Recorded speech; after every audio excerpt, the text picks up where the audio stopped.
Number 10. Avoiding mentally demanding tasks. You don't lose your mental edge in a dramatic collapse. You lose it every time you say, "I'll do the easy thing first." Every time you postpone the hard conversation. Every time you skip the difficult chapter. Every time you choose scrolling over solving. Your brain is not a fixed machine. It's a biological economy. It adapts to what you repeatedly ask it to do. When you consistently avoid mentally demanding tasks, your brain quietly rewires itself for comfort instead of capability. Hard thinking is expensive. It burns glucose. It strains working memory. It forces uncertainty. So your mind creates resistance. And when you obey that resistance, you train your brain to escape cognitive friction. At first, nothing feels different, but slowly something shifts. You start struggling to read dense material. Complex problems feel overwhelming. Long-form thinking becomes exhausting. You confuse discomfort with inability, and your tolerance for mental strain shrinks. Neuroscience shows that effortful thinking strengthens neural pathways associated with reasoning,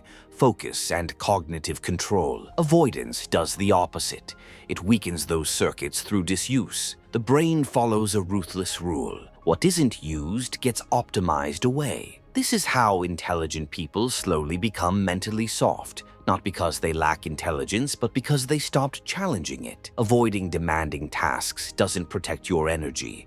It erodes your cognitive stamina. The uncomfortable truth, the task you're resisting most is often the exact one that would sharpen you the most. Your mental edge is not lost in chaos. It's dulled in comfort. Number 9. Consuming summaries instead of understanding. You think you're learning, but are you actually thinking? We live in the age of compression. 10-minute videos replacing books, bullet points replacing arguments, key takeaways replacing complexity. You feel informed because you recognize the concepts, but recognition is not understanding. Summaries give you conclusions without cognitive struggle. They hand you the answer without forcing you to wrestle with the reasoning. And that struggle, that friction, is where neural growth happens. When you only consume condensed ideas, your brain never builds the mental scaffolding required for deep comprehension. You skip the messy middle, the confusion, the contradictions, the nuance. Over time, your thinking becomes shallow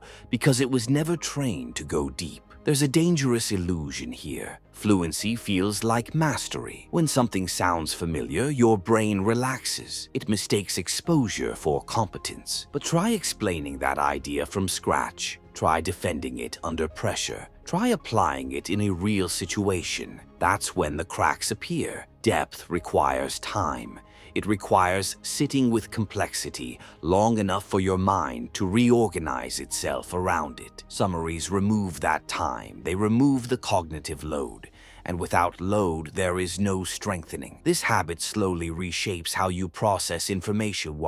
You begin craving distilled content. You lose patience for layered arguments. Long-form reasoning starts feeling too much, and your capacity to think independently weakens. The mind that only consumes highlights becomes dependent on someone else's digestion. Information isn't power. Processed understanding is. If you stop at summaries, you don't sharpen your mind, you outsource it. Number 8. Choosing ease over effort. Your brain is built for efficiency, but comfort is a trap. Every day you are presented with two paths. The path that stretches you and the path that soothes you, the easier workout, the simpler task, the shortcut, the instant reward. And almost every time you choose ease, you reinforce a hidden identity, someone who avoids strain. Effort feels heavy in the moment. It demands focus. It exposes weakness. It threatens ego. But biologically, effort is the stimulus that drives adaptation. Muscles grow under resistance, and so does the mind. When you repeatedly default to what's easy, you condition your nervous system to resist discomfort. You shrink your stress tolerance.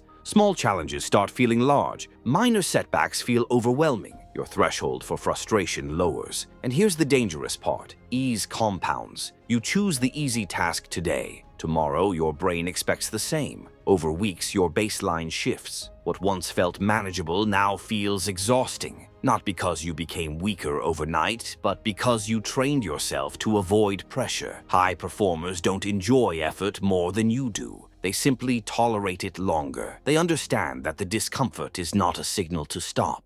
It's a signal that growth is happening. When you choose ease repeatedly, you dull your ambition. You reduce your resilience. You become mentally fragile without noticing it. Effort is not punishment. It is sharpening. The life that feels comfortable in the short term often feels limiting in the long term. Your mental edge doesn't disappear suddenly. It fades every time you say, "This is good enough." Number 7, letting tools think for you. Technology was meant to extend your intelligence, but slowly it's replacing it. Calculators replaced mental math. GPS replaced spatial memory. Autocomplete replaced sentence construction. AI writes, summarizes, explains. At first, it feels empowering, faster, easier, efficient. But every time you outsource thinking completely, your brain steps back. Cognitive ability works on a use it or lose it principle. When you struggle through a calculation, navigate without assistance, or articulate a thought from scratch, your brain strengthens problem-solving networks. When a tool does it for you instantly, those networks stay idle, and idle circuits weaken. The danger isn't using tools. The danger is dependency without engagement. If you never attempt to think before reaching for assistance, you slowly erode your internal capacity. You stop holding information in working memory. You stop forming structured arguments. You stop wrestling with ambiguity. Your mind becomes reactive instead of generative. There's also a subtle psychological shift. Confidence transfers from self to system. Instead of trusting your reasoning, you trust the output. Instead of building mental stamina, you build reliance. And over time, this changes how you approach difficulty. When something feels complex, your instinct isn't to think harder, it's to search faster. Tools should amplify cognition, not replace it. The strongest minds use external systems as support, not substitutes. They attempt first. They struggle first. They think first. Because thinking is not just about answers. It's about building the machinery that produces them. When you let tools think for you too often, you don't just save time, you slowly surrender your edge. Number 6, avoiding memory strain.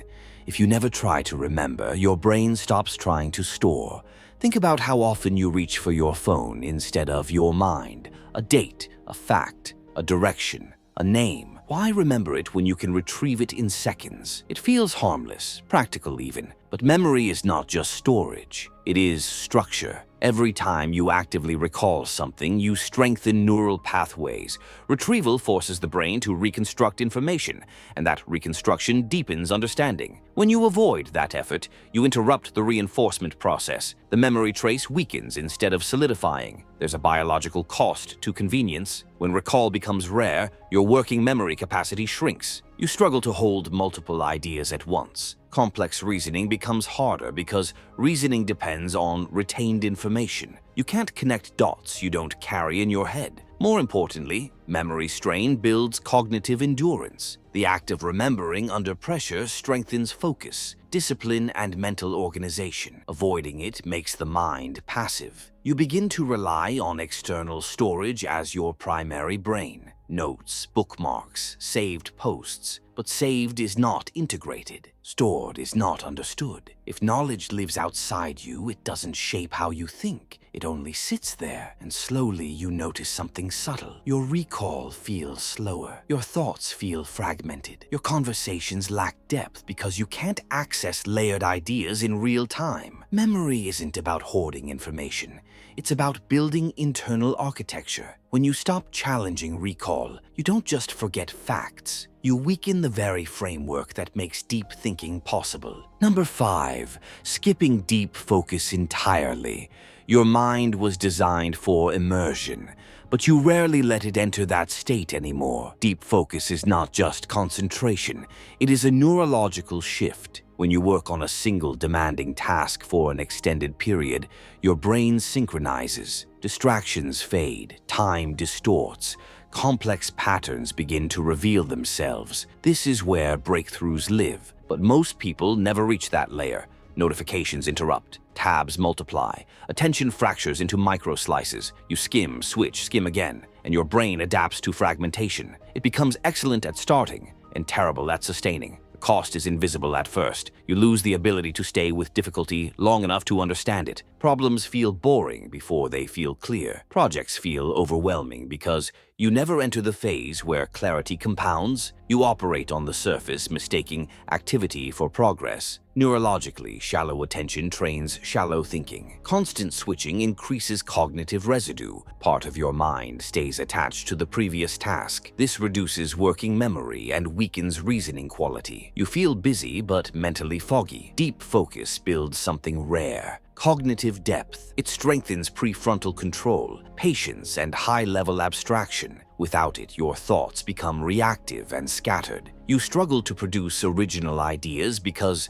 originality requires sustained engagement. The tragedy is this: deep focus feels uncomfortable at first. It requires resisting stimulation. It demands stillness. But once entered, it becomes powerful. If you never allow your mind to descend into that depth, it forgets how, and a mind that cannot focus deeply cannot think deeply. Your edge isn't lost because you're incapable. It's lost because you never stay long enough to sharpen it. Number 4, relying on constant stimulation. Silence used to be normal. Now it feels unbearable. You wake up and reach for your phone, music while walking, videos while eating, podcasts while driving, background noise while working. There is never an empty second, and your brain is quietly paying the price. Constant stimulation keeps your dopamine system in a low-grade activation state. You're always slightly entertained, slightly distracted, slightly rewarded. It feels productive because you're consuming information on, but your mind never rests long enough to consolidate it. The brain needs idle time. When external input stops, internal processing begins. Memories integrate, patterns connect, ideas incubate. But if you constantly flood your attention with new content, that integration phase gets interrupted. Over time, something dangerous happens. Baseline reality feels dull. Normal tasks feel boring. Reading feels slow. Thinking without audio feels uncomfortable. Your threshold for stimulation rises, so you seek faster, louder, shorter bursts of novelty. Your attention span shrinks because your brain expects rapid reward cycles. You start confusing silence with emptiness. But boredom is not emptiness. It is space. And space is where self-generated thought appears. Without that space, your mind becomes dependent on external triggers to feel engaged. You react instead of initiate. The strongest thinkers can sit in quiet without panic. If your brain never experiences stillness, it never learns to produce depth on its own. Constant stimulation doesn't just distract you, it trains your mind to fear its own silence. Number 3, avoiding boredom-based insight. Boredom is not the enemy. It is a doorway most people refuse to stand in. The moment boredom appears, you escape. You scroll. You check. You consume. You stimulate. You treat boredom like a malfunction instead of a signal. But historically, boredom has been one of the most powerful triggers of insight. When nothing external captures your attention, your mind turns inward. It begins scanning unresolved thoughts. It connects distant ideas. It replays conversations. It simulates futures. This wandering state activates the brain's default mode network, the system responsible for creativity, self-reflection, and long-range thinking. But if you never allow boredom to last, you interrupt that process. You never sit long enough for the deeper layers to surface. The first few minutes of boredom feel restless, uncomfortable, empty. That's because your brain is detoxing from stimulation. But if you push through that phase, something remarkable happens. Spontaneous insight emerges. Solutions appear. Patterns click. Questions clarify. Most people never reach that point because they panic too early. Avoiding boredom trains your brain to depend on external input for meaning. It weakens your ability to generate internal momentum. You become someone who waits for content instead of creating thought. The irony is this: the breakthroughs you want rarely arrive during distraction. They arrive in stillness, in waiting, in moments where nothing is happening. But if every silent gap is filled instantly, your mind never explores its own terrain. Boredom is not wasted time. It is cognitive incubation, and when you eliminate it completely, you eliminate one of the last spaces where original insight is born. Number 2, training shallow thinking. You become what you repeatedly practice.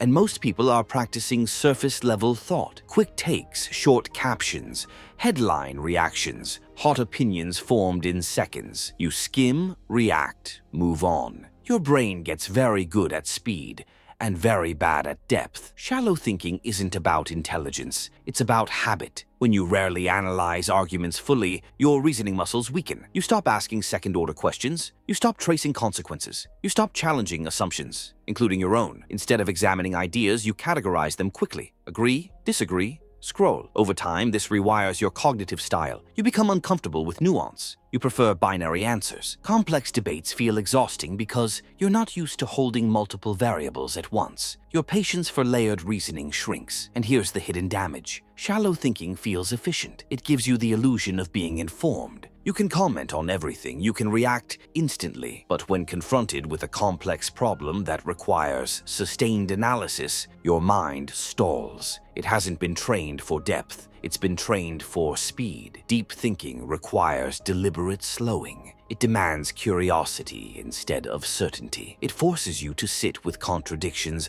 long enough to refine your perspective. If you constantly practice quick conclusions, your brain optimizes for them. It favors pattern recognition over critical evaluation. That's useful sometimes, but dangerous when overused. Because the world isn't simple, and a mind that defaults to simplicity cannot navigate complexity well. Shallow thinking doesn't just limit your opinions, it limits your potential to see what others miss. Number 1. Losing tolerance for complexity. The world is not simple, but your mind is slowly demanding that it be. Complexity is uncomfortable. It requires holding conflicting ideas without collapsing into certainty. It forces you to admit you don't fully understand. It stretches working memory. It challenges identity. And most people are losing the ability to tolerate that stretch. When you constantly consume simplified narratives, quick explanations, and clean conclusions, your brain adapts to clarity without ambiguity. You start craving answers that feel neat. If something feels layered or unresolved, you disengage. But real growth lives inside complexity. Scientific progress, strategic thinking, emotional maturity. They all require sitting with information that doesn't immediately resolve. They demand cognitive flexibility, the ability to zoom out, integrate variables, and update your thinking without panic. When tolerance for complexity shrinks, frustration rises. You seek certainty instead of truth. You prefer strong opinions over accurate ones. You feel mentally drained not because the subject is impossible, but because you're out of practice holding depth. Neurologically, complex reasoning activates distributed networks across the brain. It strengthens abstraction, integration, and perspective-taking. Avoiding it weakens those systems. You become cognitively rigid. Black and white thinking replaces layered analysis, and rigidity feels safe, but it quietly dulls your edge. A sharp mind can handle tension without escape. It can hold paradox without rushing to resolve it. It can say, "I don't know yet," and keep thinking. If you lose tolerance for complexity, you lose access to higher-level reasoning. And in a complex world, that's not just a disadvantage, it's a silent decline.